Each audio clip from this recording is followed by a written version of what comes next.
In today's video, I'll be talking about passive voice and when do we use passive voice in which circumstances. We are going to talk about that. Okay, so first let's know that in which situation we actually use passive voice. Okay, when the doer of the action is totally unknown to us, we actually don't know who has done something. So we can say that my account has been credited with 10,000 rupees. Here we don't know that who has credited this account. Okay. Or if I say my Facebook account has been hacked, here also we don't know who is the doer of the action.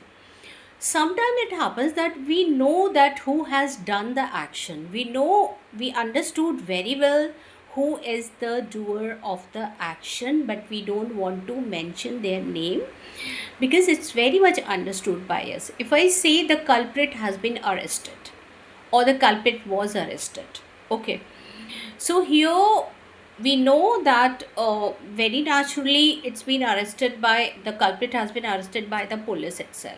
So that is why we are not very much bothering about knowing the doer of the action. Okay.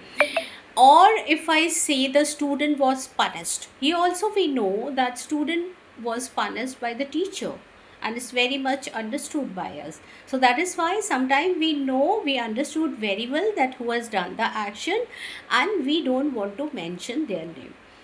But in other situations, sometimes it also happens that we know that who has done the action, but actually we don't want to reveal their name. We want to hide their name. Okay. So we can say that if I say the project papers, a lot of mistake has been done in the project paper, or a lot of mistakes were done in the editing part. Here we don't want to mention that who has done it, though we know the name of that doer.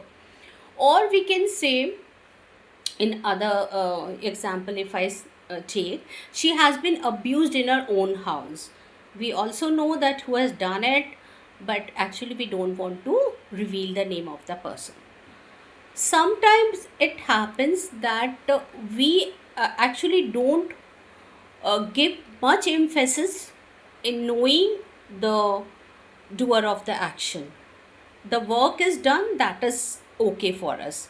So if I say the patient has been taken to the hospital, so it is very much understood that patient has been taken to the hospital. This is the most important thing, but we don't want to know who has taken her to the hospital.